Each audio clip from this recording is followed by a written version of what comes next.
Well, hello there, humans, hippies, earthlings, whoever you are, whatever you're doing, whoever you're lucky enough to be doing it too. I'm doing it with you. We're all doing it together. We're doing it together all night long.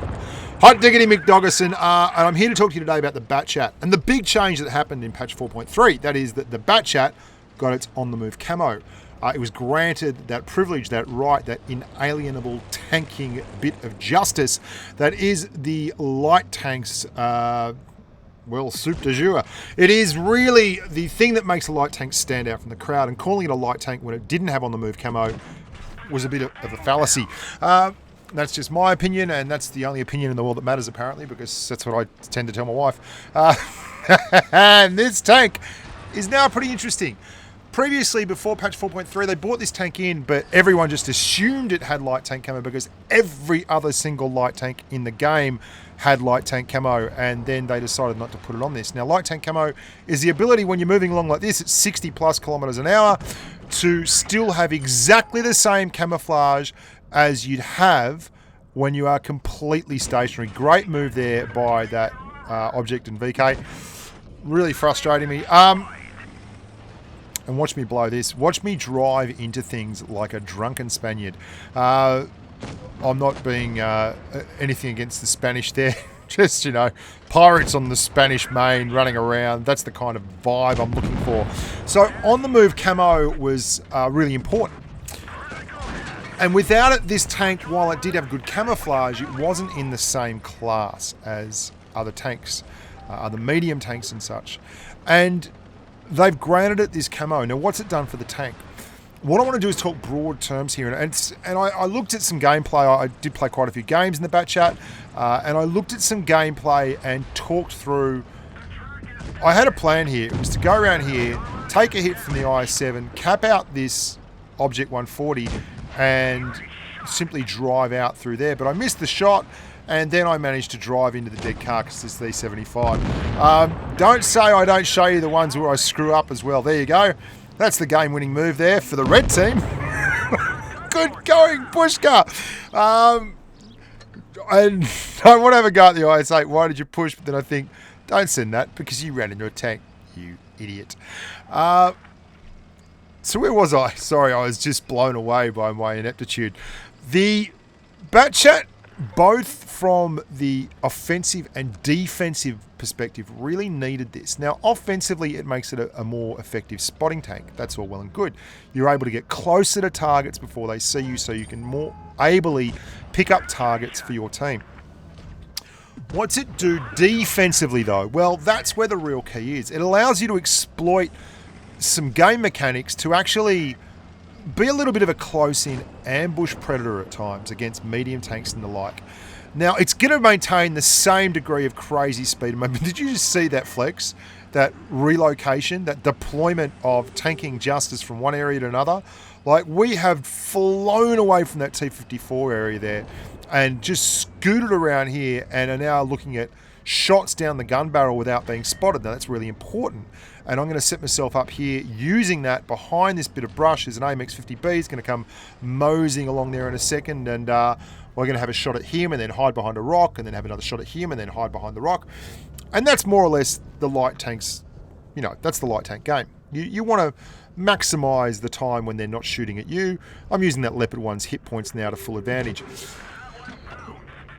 But the on-the-move camo is really important. And as I said, it's also for defensive purposes. Now, the reason... Oh, by the way, how often does a shot like that come off in a Jagdpanzer 100 for you, where you just snap the gun up after going full ball? And if you want to talk to the most trained man in Blitz, the most tunneled man in Blitz, you're talking to him right there. That PTA has come all this way to smash me, and he won't shoot at anyone else. Cosmo, love you very much. Stop tunneling me. See how there's a bush in front of me here? Now, this isn't what happens in this instance, but what I'm talking about is you can use brush a lot more effectively than any other tank at tier 10. Now, why am I saying that?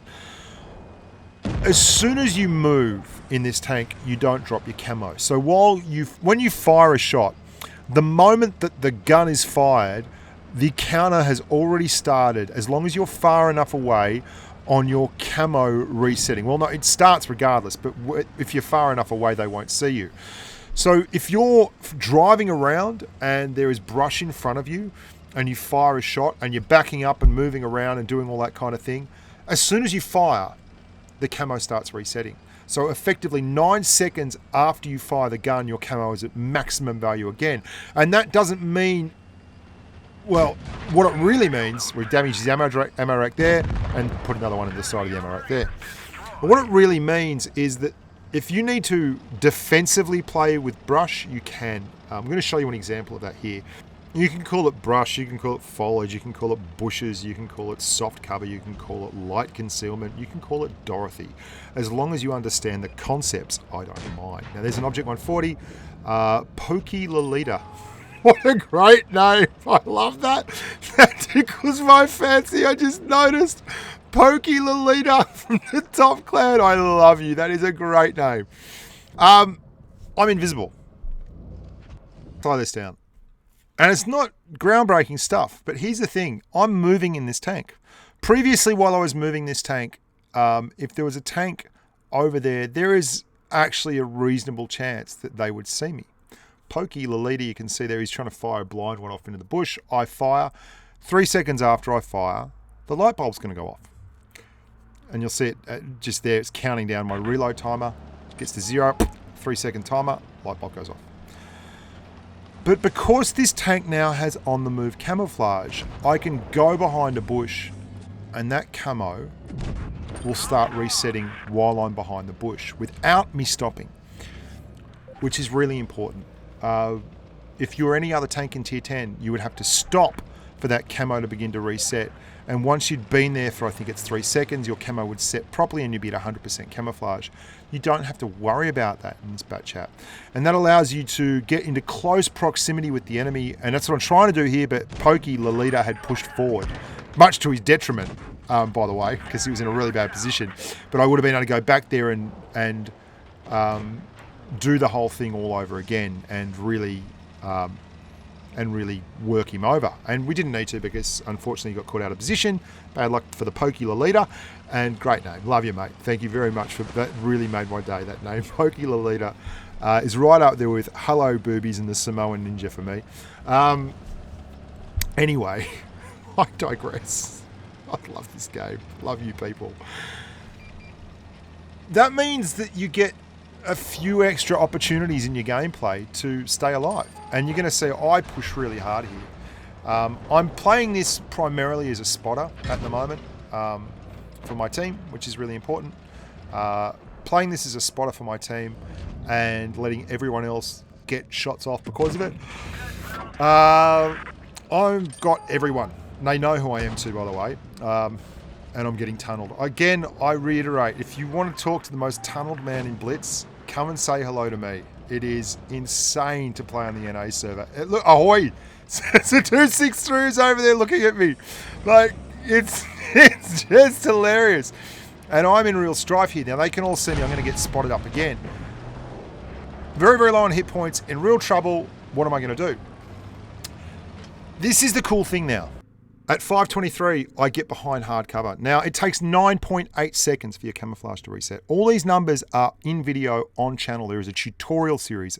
Watch the tutorial series if you're new to the game. It will explain camouflage, it will explain side scraping, it will explain gun depression, going hull down, spotting, all this stuff. There's a 3-set tutorial series. Watch it. So, 9.8 seconds. So at 5:13, 5:11, I know I am safe and I'm simply going to drive out. Now, previously, I would not have been able to do that in patch 4.2 because as soon as I drove out, I would break my camouflage and I would have good camo, but not the fantastic, insane camo that light tanks get. No other tank in tier 10 could do what I'm about to do and get away with it unspotted. They may be able to actually live, but they won't get away with it unspotted because as soon as they start moving, their camo for all intents and purposes gets cut in half. Their concealment gets cut in half. And they're much easier to see. And not only am I going to drive out unspotted, I'm going to cut left here and go down across the bridge because I know I'm clear and safe. That's all there is to it. And I'm able to absolutely, with impunity, just go down here, no problems at all.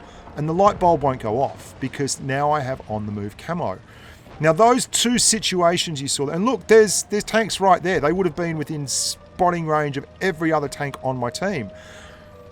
Those two situations are what I wanted to make this video about. And it's not because of there's huge ground swells of Batchats out there now and everything, but it's just to show you that it's not just about one thing. You can use it offensively, like I did with that Object 140, or you can use it defensively here, which I absolutely did with these guys. And you can see I'm waiting until that 57 gets a couple of shots off, so I know that he won't be able to hit me, and then I'm going to put 2 shots into him.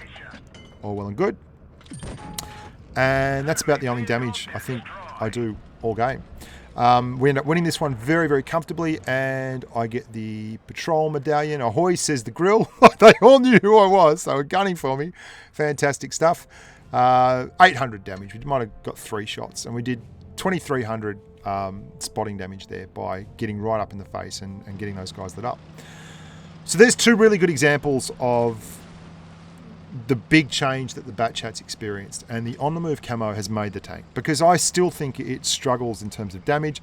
Sure, there are players out there who are really good, who I talk to in purple and Premo and all that, who have great numbers in it, and that's good because they're the best players in the freaking world. The guys running around at Twister Cup and that are dedicated players with lots of discipline, and most of them have purple win rates. And if you've got a purple win rate and an average tier of like tier 8 and above, and you've got like 30,000 battles, just understand that you are not the average player.